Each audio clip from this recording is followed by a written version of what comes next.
Salut tout le monde, bienvenue sur Actu MMA pour un nouveau podcast. Alors aujourd'hui avec Anthony, on va parler du prochain combat entre Alex Pereira et Jiri Prochazka qui aura lieu à l'UFC 295 le 11 novembre prochain. C'est parti.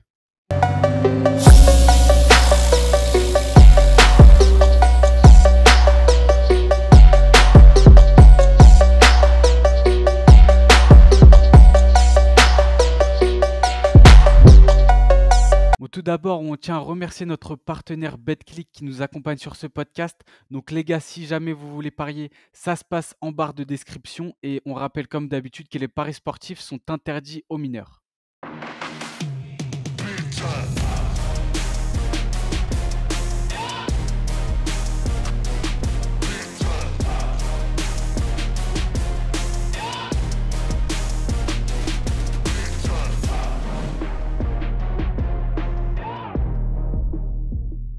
Donc Alex Pereira, Jiri Prochazka, gros combat en perspective, deux gros strikers. C'est assez compliqué de visualiser un peu ce qui va se passer dans ce combat. Anthony, c'est quoi les cotes sur BetClick? Bon alors les cotes sur BetClick, elles sont un peu logiques on va dire parce que Jiri Prochazka il revient de blessure donc il n'est pas favori. Cote à 2,17 pour Jiri Prochazka qui est numéro 1 de la catégorie. Et Alex Pereira, donc favori du combat, une cote à 1,65 alors qu'il est numéro 3 de la catégorie. Je pense que on peut être un peu d'accord sur ces cotes-là. Comme je l'ai dit, Jiri Prochazka revient de blessure. Ça fait plus d'un an qu'il n'a pas combattu. Alex Pereira est sur une série de 7 combats en 2 ans. Il y en a un qui est plus frais, donc logiquement, Alex Pereira favori. Qu'est-ce que tu en penses? Bah, c'est vrai qu'au début, quand tu les as dit, j'étais assez surpris parce que Alex Pereira, on rappelle qu'il vient des poids moyens, donc c'est l'ancien champion des poids moyens. On connaît la rivalité avec Adesanya, il est monté et du coup, je me suis dit forcément, ça va être peut-être l'ancien vrai champion des lourds légers qui allait être favorisé, tu vois? Et même pas. Et au final, c'est vrai que c'est pas surprenant parce que comme tu l'as dit, Jiri Prochazka qui revient d'une grosse blessure, à l'épaule. Son dernier combat contre Glover Teixeira, une énorme guerre, mais il a montré des énormes failles aussi, Jiri Prochazka. Contrairement à Alex Pereira, tu me diras, il y a 2 combats, il se faisait mettre salement KO par Adesanya, tu vois? Mais Alex Pereira, il a quand même une aura qui est incroyable parce que malgré sa défaite face à Adesanya, je sais pas si tu as remarqué, mais il a pas perdu de son aura. Il est revenu, donc il monte chez les lourds légers et il termine, enfin non, il termine pas, mais il remporte son combat face à Jan Blachowicz qui, était quand même, favori, pour beaucoup. Donc il fait une grosse perf et il montre encore une fois que c'est une anomalie parce qu'il peut combattre chez les poids moyens, chez les lourds légers et très sûrement chez les poids lourds. Il a pas de déficit de puissance, face à un Jan Blachowicz, donc on se dit face à un Jiří Prochazka, ce sera pareil et même au niveau de leur style respectif, franchement, je suis limite j'étais plus inquiété pour Alex Pereira quand il affrontait Blachowicz que quand il affrontera, Prochazka. Je sais pas ce que tu en penses?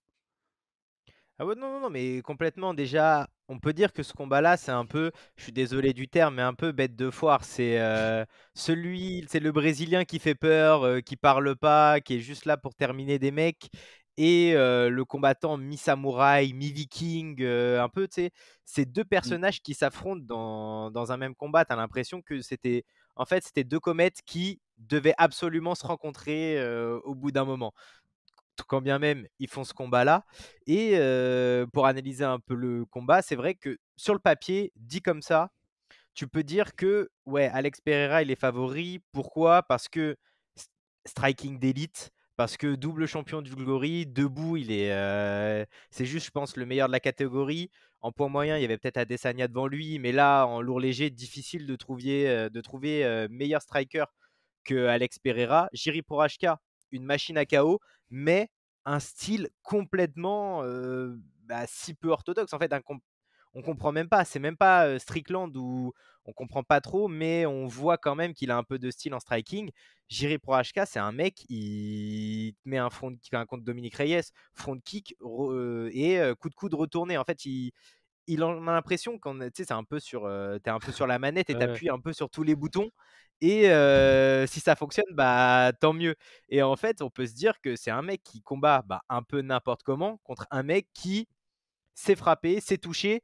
Et s'il touche avec le crochet gauche, compliqué. Donc c'est vrai que je suis plutôt d'accord en disant que bon, Alex Pereira favori, mais il y a quand même énormément de place pour battre Alex Pereira, comme on a pu voir, contre Blachowicz, surtout au sol. Donc Jiri Prochazka a peut-être sa chance à ce niveau-là. Bah, c'est vrai que surtout au niveau du strike moi, c'est au niveau du striking que j'ai assez peur pour Prochaska, dans le sens où on a vu face à Texeira justement qu'il était très, perméable quand même. Il se fait toucher très souvent dans le combat, face à Texeira qui a une belle boxe, mais, c'est pas du calibre d'Alex Pereira, tu vois?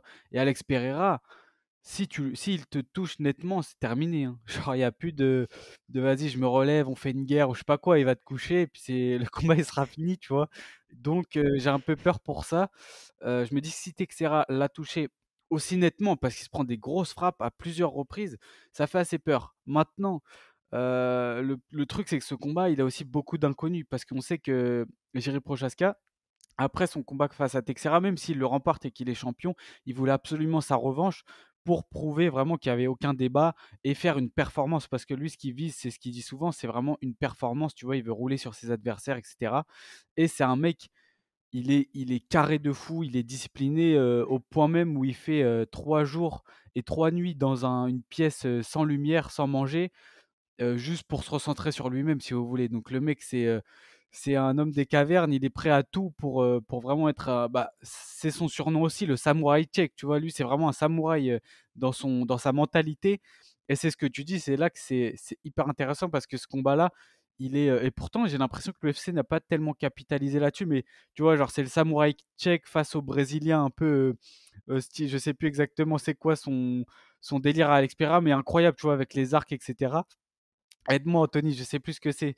C'est quoi c Non, mais c'est, tu sais, un peu, on dirait un peu un Ouais, chasseur, tu vois? chasseur, mais C'est le chasseur avec son arc, enfin, tu vois? C'est ça, mmh, Pereira, il a son arc, l'autre il a son épée, c'est en fait, chacun de joue ouf. avec ses armes, tu vois? C'est C'est ça un peu. vraiment, personnage, bah, comme tu le dis, sur la Play, quoi. C'est un jeu vidéo et donc c'est grave stylé, mais bref, revenons à nos moutons, on s'est un peu égaré, mais c'est vrai que Prochaska, je pense qu'après son combat contre Texeira, il a eu une grosse remise en question et qu'il s'est remis, à fond dans l'entraînement et cetera et ça se trouve, on aura une version 2.0 face à Alex Pereira. Il sera peut-être hyper prêt physiquement et cetera, donc il y a beaucoup d'inconnus. Alex Pereira, comme tu l'as dit, il a été beaucoup plus actif, on l'a beaucoup plus vu et face à Blachowicz, c'est vrai qu'il a montré certaines failles, mais pas tellement en réalité parce que là, il tombait dans une catégorie au-dessus face à un Blachowicz, ancien champion de la division qui a vraiment énormément d'expérience, gros vétéran et au final, certes, il a un peu fait galérer dans le premier round et cetera, mais Alex Pereira a réussi à se relever. On a vu qu'il était hyper solide et que c'était très compliqué de maintenir un mec, aussi, costaud qu'Alex Pereira, de le maintenir au sol et cetera et il s'est relevé et il a marqué, les plus gros points debout, tu vois? Donc je suis pas tellement inquiété de ça parce qu'on sait que Prochaska, c'est pas vraiment son style d'amener les mecs au sol en réalité, même s'il soumet Glover Teixeira, mais ça, c'est plus dû à un éclair de génie, au fait qu'il a un mental, insubmersible, tu vois? Mais mais ouais, du coup, je pense que même les 2 vont vouloir rester debout, c'est leur style, en priorité et puis même Prochaska, je pense qu'il a quand même un sacré ego et qu'il voudra, se tester face à un des meilleurs strikers de l'UFC, tu vois? Non, mais c'est ça, je pense que tu as raison et il faudrait dire que quand même c'est des mecs qui ont un ego, tu sais, ils ont un style de combat et ils vont pas voilà, c'est ça, c'est des mecs qui vont pas se renier, en fait. Je vois pas Alex Pereira se transformer en grappleur, quand bien même il s'entraîne chez Teixeira et je vois pas Prochazka renier son striking, quand bien même, il affronte Alex Pereira, l'un des meilleurs, strikers du monde. C'est mais là où j'ai peur un peu, c'est qu'en faisant un peu les recherches du podcast, c'est que Jiri Prochazka, on a bien vu tous ses combats à l'UFC et si on se plonge un peu, avant sur sa carrière avant l'UFC, c'est quand même un mec qui prend énormément de coups. Un peu comme, Benoît Saint-Denis, il accepte de prendre des coups pour en donner. Sauf que là où BSD en prend un, en donne 4, Jiri Prochazka, c'est 5,6 coups par minute alors qu'il en reçoit 5,4. Mmh. C'est je donne un coup, mais j'en reçois un aussi.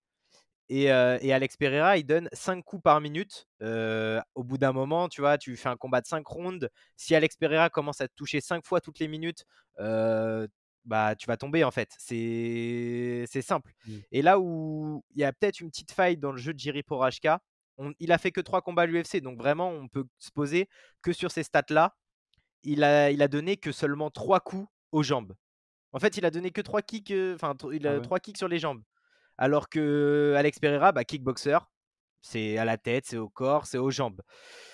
Donc la palette technique d'Alex Pereira, quand bien même il est très jeune dans le MMA, est peut-être un peu plus complète que Jiri Prochazka et c'est peut-être là où je vois Alex Pereira, trouver une faille dans le jeu de Jiri Prochazka. Or, hors vas-y, j'ai une boxe très peu orthodoxe, il suffit que je te contre avec mon crochet gauche. Mmh. Tu vois? C'est pas un finisher non plus, quoi, on n'est pas au catch, mais tu vois, il y a quand même pas mal de failles dans le jeu de Jiri Prochazka et il y a beaucoup, beaucoup, beaucoup de il a un arsenal très élevé, quand bien même il n'est pas tr enfin, c'est pas sa spécialité au sol, il a un arsenal debout très élevé, Alex Ouais, Pereira. ouais, c'est clair, mais les 2 en réalité parce que Prochaska, c'est vrai, comme tu le dis depuis le début du podcast, il est vraiment pas orthodoxe dans sa manière de Ah, pas frapper du et tout. on le voit bien que ces mecs qui ont des styles atypiques comme ça peut vraiment déconcerter, certains combattants, tu vois? Clairement, bah, là, je pense tout de suite parce que c'est assez récent, mais Francis Ngannou face à Tyson Fury, c'est sûrement son style Mmh.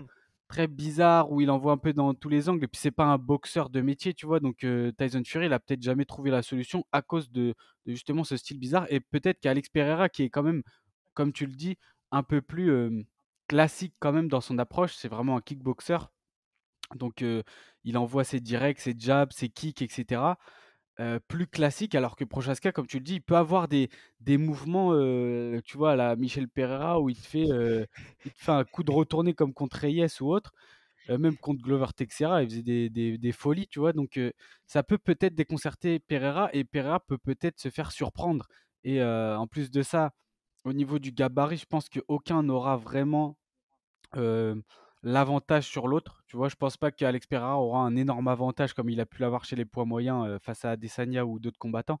Donc non, vraiment ce combat-là, moi perso, il me hype, à fond. Qu'il soit en main event, finalement, c'est pas plus mal, je pense. Bon, malheureusement, on verra pas John Jones, contre Stipe Miocic.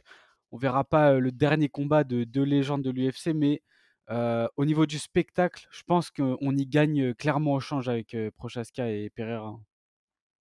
Non, non, non, mais c'est sûr qu'il y aura du spectacle et quand bien même je pense que l'UFC a pas trop capitalisé là-dessus, c'est vrai, mais quand tu regardes un peu les podcasts américains ou même, les podcasts, francophones, sur YouTube ou quoi, souvent ils disent: «Ouais, le combat va pas aller va pas aller, au bout des 5 rounds. Le combat va se terminer très rapidement», mais, on est quand même sur des mecs qui ont des combats, bon, ils ont pas là où quand même ils ont de la chance, c'est qu'ils n'ont pas eu énormément de combats pour aller jusqu'au titre. Pereira, il en a fait 4, il a été au titre contre Adesanya.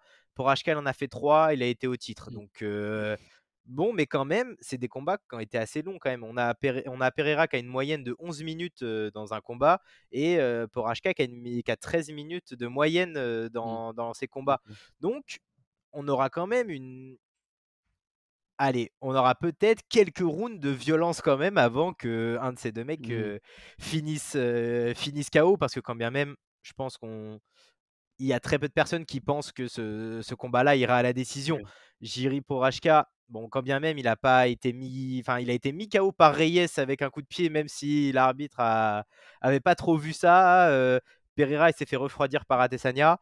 Ouais, il y a un menton qui va lâcher, Ouais. quand bien même il y aura du spectacle et il y aura une vraie Ah oui, guerre, c'est hein. clair. Bah, d'ailleurs, justement, je voulais y venir. Toi, si tu as un pronostic à donner, ce serait quoi? Est-ce que tu penses que justement, il y aura un gros chaos, une décision? Qu'est-ce que tu en penses? Moi, enfin, ce que je pense, c'est que après tout dépend du physique de Jiri Prochazka. Si son épaule, elle s'est remis à 100 quand bien même. Tu vois, on part vraiment de ce principe où il est, au niveau, santé, il est à 100 au niveau physique, il est à 100.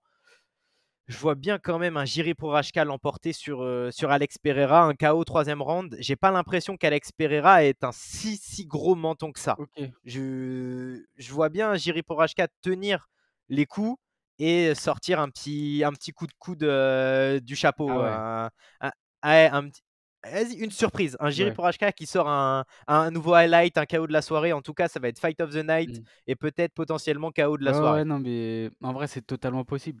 Moi, du coup, je verrais plus un Alex Pereira. Je pense que, comme je l'ai dit au début du podcast, la défense de Jiri Prochazka, elle est pas assez au point pour un mec qui frappe aussi fort qu'Alex Pereira. Donc je dirais Alex Pereira par, KO TKO au 4e round. Parce que je pense que Jiri Prochazka, c'est un gars quand même qui a un mental de fou, qui est hyper durable.